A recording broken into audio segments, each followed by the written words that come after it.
Hi. அப்போ நேற்றுக்கு கடந்து வந்த பாதையை டாஸ்க்கு ராத்திரி பண்ணாங்க. எத்தனை மணிக்கு? 1:30க்கு 1:30க்கு மேலே போய்கிட்டு இருக்கு. அந்த நேரத்தில் யாருங்க பார்ப்ப? இவங்க எல்லாரும் சேர்ந்து முடிவு பண்ணதான் ஒவ்வொரு நாளும் ஒவ்வொருத்தராக கடந்து வந்த பாதை சொல்லலான்னு. ஆனால் அது கொஞ்சம் நேரத்துக்கு முன்னாடி வச்சுருக்கணும், இல்லைன்னா அது நாளைக்கு நீட்டி வச்சுருக்கணும். அப்போ மக்களும் பார்ப்பாங்க, கேட்குறதுக்கு நல்லா இருக்கும்.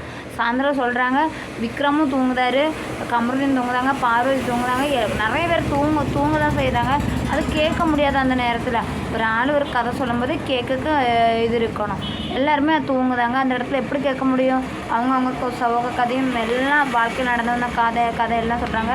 அதில் வேறு அப்படி இருக்கிறத பார்த்து அரோரா ஆதிரே எல்லோரும் சிரிச்சிட்டு பாத்ரூம் சைடு ஓடுதாங்க. அவங்க இனி இப்போ இதுக்கெல்லாம் மனசில் போட்டு வச்சுருப்பாங்களோ என்னதெல்லாம் இருக்கும். பிறகு இவங்கள்ட்ட சண்டை போடுவாங்களோ என்னதெல்லாம். கமருதீனுக்கு என் கதை கேட்க அவ்வளோ இவன் விக்ரமுக்கு என் கதை கேட்க அவ்வளோ ஆசையாக அப்படின்ட்டே இருந்துகிட்டு இருந்தாங்க. பாவம் அவன் அந்த ஆளே தூங்கிட்டார். உண்மையில் நம்ம ரொம்ப வேலை பார்க்காரு. விக்ரம் ரொம்ப வேலை பார்க்காருன்னா இடக்கு முடக்க ஏதோ ஒன்று பண்ணி வச்சுருந்தாரு. பார்த்து அதுக்கு நல்ல பிள்ளைய போல் ஒரு மன்னிப்பு கேட்டு போட்டுருந்தாரு. மன்னிச்சிருங்க தெரியாமல் பண்ணிட்டாங்க அப்படின்னு ஒரு மன்னிப்பு போட்டு அவர் எல்லாம் முடிஞ்சு போச்சுன்னு நினைக்காரு. அவர் ஒரு சாரிலே எல்லாம் ஒதுக்கிதாரு. அப்படி இருக்க லாஸ்ட்டமாக சான்ற இந்த இதுக்கு முன்னாடியே இங்கே வந்ததுலேருந்து சொல்லிகிட்டு இருந்த கதை தான் சொன்னாங்க. வேறு ஒன்றும் புதுசாக ஒன்றும் சொல்லலை. அவங்க எவ்வளோ வாழ்க்கையில் கஷ்டப்பட்டாங்க. அவங்க சின்ன வயசுலேருந்து நடிக்காங்க. அவங்க 17 வயசு ஆகும்போது இவங்க வந்து ஹாஸ்டல்லேருந்து பிரச்சனை பண்ணி கல்யாணம் பண்ணிக்கிட்டாங்க. அதெல்லாம் சொன்னாங்க. ஹாஸ்டலில் தான் படித்தேன், வீட்டில் ரொம்ப கஷ்டமாக இருந்துச்சு அப்படிலாம் பண்ணி பேசிடுவாங்க. அம்மா அப்பா டைவர்ஸ் ஆகிட்டாங்க எல்லாம் சொல்லிட்டு இருக்கும்போது அவர் தூங்கிட்டே இருக்கார். அப்போ அந்த நேரத்தில் அந்த கதை வைக்க வேண்டிய அவசியம் இல்லை.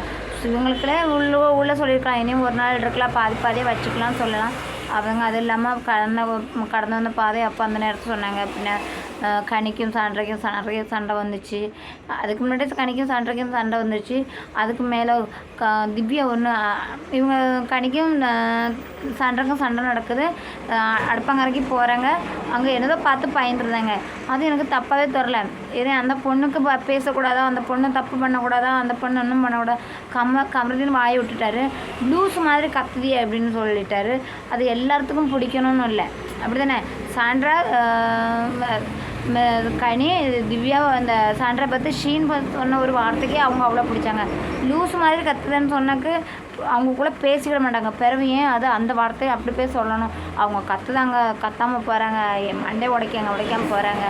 இது சொல்கிறாரு, கேஸ் வெடித்த போல் ஏன் இப்படி கத்துதுன்னு. அதான் இவர் வாயிலிருந்து வர தப்பு. கொஞ்சம் கண்ட்ரோலாக இருக்க இடத்துல கண்ட்ரோலாகிட்டு இருக்கணும்.